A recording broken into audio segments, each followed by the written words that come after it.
Twitch. We are live here on Centers of Attention. Thank you for listening and thank you for watching. And the guy on our left is one of my faves. He is the sharpshooter for the Syracuse Orange. Our buddy Boeheim. Buddy, welcome to the show. Thanks, man. How's quarantine? Thanks for having me, and it's going all right. I'm hanging in there, just trying to take it day by day, get my schoolwork done, getting shots up, and just trying to stay in shape as best as possible, and spending time with my family. Well, that's the question as on everybody's mind. Anybody who I said we were having Buddy on, he said, "Are you at home with your family, or are you at home with your teammates? Like, where are you quarantined? Because if you're at home with your dad, I have a feeling you are going to be the most in-shape player when it all comes back." Yeah, I'm at home with my dad, so he's getting on me, getting to the gym every day. But I kind of just do it naturally. I love to work out and try to stay in shape. So he'll come down every now and then and see what I'm doing. And the other day he came down and he shot some free throws, so that was funny to watch. Just doing little things like that, and he'll come down, check on me, see what I'm doing, and just making sure I'm doing stuff every day. So, buddy, and when I first met you, I met you when you was little, but when I met you and I had my son with me, and one of the things that he said, he was like, "Okay, buddy's cool," and so that is always the first reaction when somebody meets him as well, because he's a coach's kid. Right. So because I coach his AAU team. Do you Right. get that a lot where people are kind of looking to see if you're going to be a jerk or if you're going to be cool? So they're kind of like looking at you with one eye. Do you get that a lot? Oh yeah, all the time. I mean, people will come up to me and they'll think I'm just a regular kid, but they'll think I'm something else, or all about myself because who I am, what my dad does, and kind of like I'm entitled, but I'm just a regular laid back kind of guy, and people kind of, treat it like I'm someone totally different and kind of act different around me at first. So it's a little weird at first, but once I get to know the person, I'm just a regular person that, just likes to, have fun, play basketball, and, just like every other person. I love it. That's great. That's great. So I gotta ask you. So is your dad harder on you? So my son Malcolm, he tells me I'm harder on him, and I push him a little bit more than everybody, or I get on him a little bit more. So is your dad harder on you? I'd say it's a little. He treats me like a regular guy. I'd say just like any other guy, which I want, and he knows me as a player probably more than other guys because he's watched me grow up, and he knows what pushes me, what I need to be the best I can. He knows I need confidence here and there when I'm missing shots. He's there always, just keep me motivated, tell me to keep shooting. And, when I make a mistake, he'll get on me as quick as he does at anyone else. So, when I make a mistake, I expect him to yell at me, and, I want him to, because I don't want to, have special treatment, or I don't want him to be, too hard on me. I want him to be like everyone else. So, he's done a great job with that. But was that one of the processes because your brother didn't go to Syracuse, and there was an idea that maybe you'd be better off going somewhere else? And I'm not getting into your family dynamic, and I've read all the articles, so I know how it all went down. But in your mind, was that ever a consideration to say, well, wait a second, I'd be looked at differently if I went into a locker room where he's not the coach?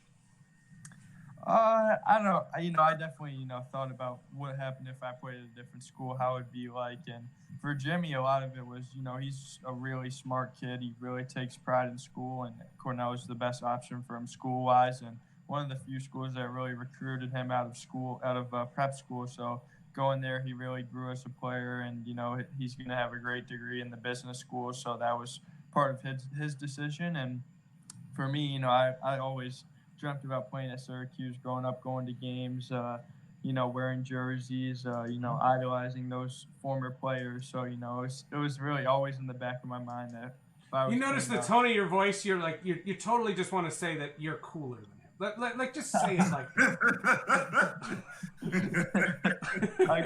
that. I guess I've always just been focused on basketball more than school. And he prioritizes school a little more in basketball, but he's he's become a great player, and he's someone I look up to for sure. It's crazy because I literally remember like when you was like a baby, you know what I mean? Because I'm sure all the guys always say that, but we remember. But one thing I wanted to ask you, so how do you deal when people criticize your dad? So and this is and I always gotta ask related back to my great question. I love that question. Because I need popcorn sometimes for this. we get kind of he would get a little offended, like want to stick up, like, wait a minute. But my daughter, baby Sierra, she's the one. She's like Ruth from Ozark. Like she want to come up there. You say something about my daddy, like, she wanted to do it. So how do you Ruth from react? Ozark? How great are you? I've been watching Ozark, so that all references are Ozark now. Yeah, that's a great question.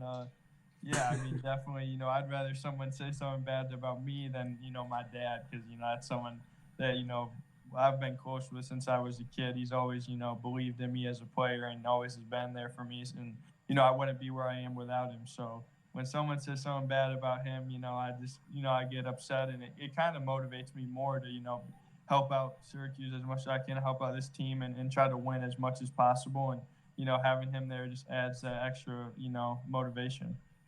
And I don't think look, some of it's obnoxious. I'm not going to deny some of it's really obnoxious. And I remember when we were doing the show up there, we would literally just hang up on people when they were that stupid. But I do think one of the fears from a fan standpoint is there was a plan that he was leaving, that his iconic career was coming to an end when Mike Hopkins was here, and then Mike Hopkins takes the job at Washington. And nobody says a thing. And everybody's just wondering. And it's not denying. I don't think I'm speaking out of school. I'm saying he's older than he was when he was coaching a ton. And so people can say, we don't have a plan. We don't know. We want to know. And I just think the lack of information has led fans to have their minds wander. And I'm talking about the smart fans. I'm not talking about the jerks. But the fans' mind wanders because everybody wants to know. I don't care if you told me Jim Boeheim's coaching for another 8 years. Let's just make a number. Who's next? Who's next in line? Where is my program going? Where will my team be in 20 years? Fans want to know that stuff because that's what the Duke fans are thinking. That's what the Kansas fans are thinking. And we have a coach of that caliber. Yeah, I mean, I think Coach Hopkins, I think it was a great move. Obviously, he would have liked to stay, I think, and be the future coach, but for him to be able to go out to where he's from and start up a program on his own, and he got Coach of the Year his first year was something he wanted to do, and I think it was a great move for him. And I think he knew that also I would end up playing here, so I think he wanted to see me play for my dad and try to have that experience. So I think that's part of the reason. And the future's uncertain, but right now I know that. I got 2 years left, and, whatever he does when I leave is what he'll do. But, we have 3 great assistant coaches, and, whatever the future holds, I'm sure it'll be great. And, those guys are, just as capable. They run practice every day. They're around the program. They're recruiting. So, they've played here, so they know the program just as good as my dad. One quick follow-up, and I want to change the subject off your dad. What was that North Carolina game at the ACC tournament like when the NBA season is being suspended and everyone has a theory and you guys might be going home, and were you nervous to play because people might be infected? Was that one of the weirdest experiences that you've ever seen? I mean, I was going to say in your life, but you haven't been around that long. Yeah, I mean, I've never seen something like that. Finding out at halftime that Rudy Gobert had the coronavirus, and just like we got to go out there and play another half now, and we don't know if the tournament's going to get canceled. And I mean, the only bright side is that to finish off like that, how we won and how we went. Right, you guys played your best game.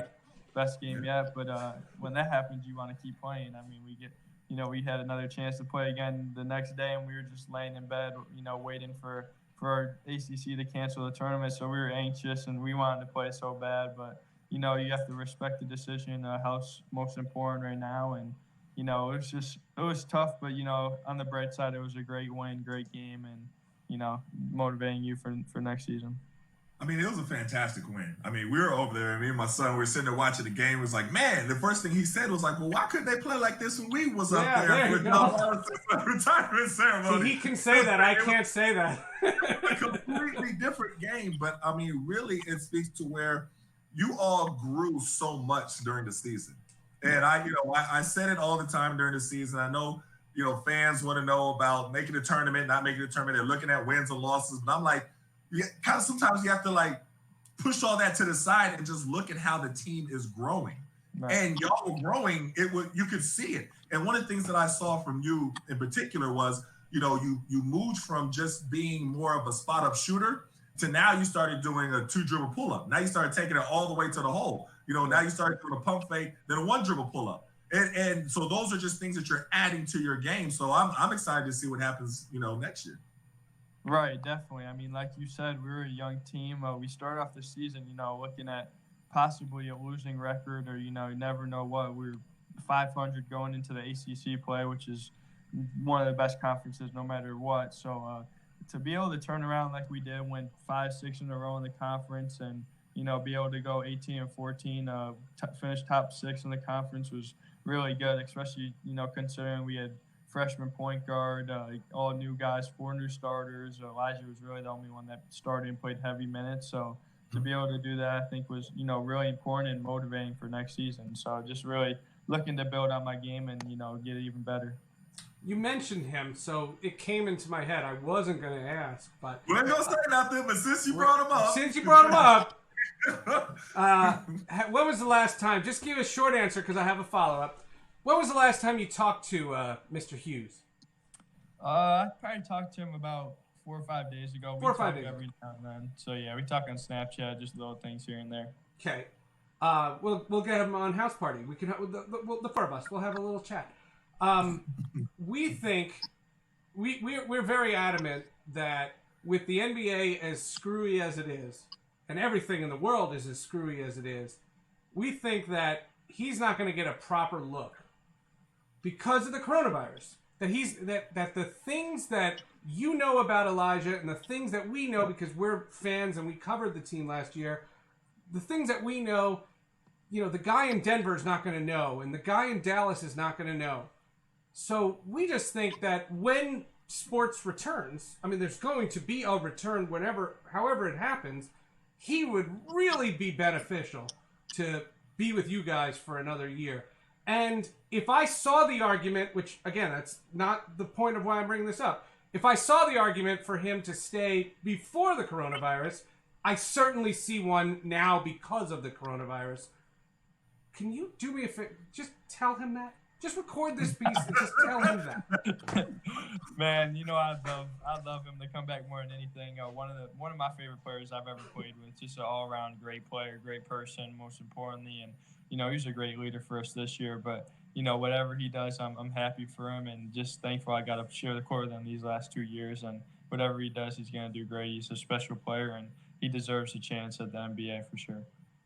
Definitely. Now, one of the things that I've been one of the biggest cheerleaders for Brahma Sidibe this season. He had some tough spots. It took him a while, but then once he started rolling, he was like a double machine. And I was like, yeah, I couldn't stop talking about it enough. How beneficial was that to the entire team to see him and his progress and how he started playing, especially towards the later part of the season? Oh, it was huge. I mean, I was really happy for Brahm. He was battling injuries the last couple of years with his knee, and he really grew as a player. He's a great person. You love to have a teammate like him. He's he always is looking out for us, and he really grew. And when he's been able to put up doubles like that, it just puts off pressure on guys like me, Elijah, and Joe. If we're not shooting too well, you got Brahm inside, cleaning up and cleaning up our misses. So just having him down there, he was a great threat. He was getting blocks. He had 4 or 5 blocks a couple games, and he was just a great presence down low and was really big for us. And, it's exciting going into his senior year. He could have a big year for us. My favorite moment, probably of the entire season, was something that happened on a broadcast. So you didn't see it, buddy. You did not see, but a sideline reporter, sideline reporters, they have to have material in case there's no real news on the sideline. They got to have something to go to her with. and Right. I don't remember her name. She was so sweet and she did it so well. She went through Marek Dolezaj's eating routine. And she explained in grand detail what he has for breakfast with the bagels and the waffles and the bacon and the donuts and oh, holy moly. So, this is what I'd like for when the quarantine is over. I'll have a business proposal for you. Let's just kidnap him for 10 minutes and take some of his metabolism. Because I think I could market that. If I had Marek Dolezaj's metabolism, that would be the greatest weight loss situation in the history of Earth. For a guy that skinny to eat that much, he is an X-Men. He is a freak in nature. Oh, definitely. He eats a lot. I mean, I know that he's on meal plans, and he'll have 4 to 5 meals a day, and it's just, he's still 185, 180, and he gets it done though. He's a tough player, and it's really funny. He gets frustrated too. He's trying to gain weight, but now that he's saying he's going to gain some weight, that he's just working out and eating a lot. Because he's staying at home, right? Because he's stuck at home. Yeah, we'll see about that. We'll see. He'll come in with a big pot belly, and everybody will be shocked. So I got one more question for you. Let you go, I'm reading the Mamba Mentality book with Malcolm. He's reading it. So one of the things that he's learned is that every year you want to add something new to your game. That's something that Kobe said, and he concentrated on adding something new to his game. What is the one thing that you want to add to your game? What is one thing that you're working on now, where next year you come back and it's going to be something that people haven't seen before, and you've progressed, already. So what's the one thing that you're going to add? I'd say I'm really working on, getting to the rim and making plays right now, trying to work on my handle, quickness, and just become a better athlete and a better overall player on offense, and be more than just a guy that's going to get hot, hit pull-ups, and be able to score. But it's hard to pass up open shots when you want to go to the. That's got to be so hard to debate. I couldn't imagine. I can't do what you do, so I have reverence for that. Yeah, that's great. I'm just looking forward to next year. Just really, trying to stay in shape and make sure that I take advantage of this time. Well, that's great. Well, hey, stay safe. We're definitely looking forward to next year as well. So thanks again for coming on the show. And say hi to Coach Boeheim for me. I will, definitely. Thank you guys for having me. Stay safe. Make sure everybody stays healthy. Don't go to the grocery stores or any of that nonsense. Right. Just stay inside. Stay inside. Yeah, definitely. All right, thanks, man. No That's problem. Buddy Boeheim right here on the Twitch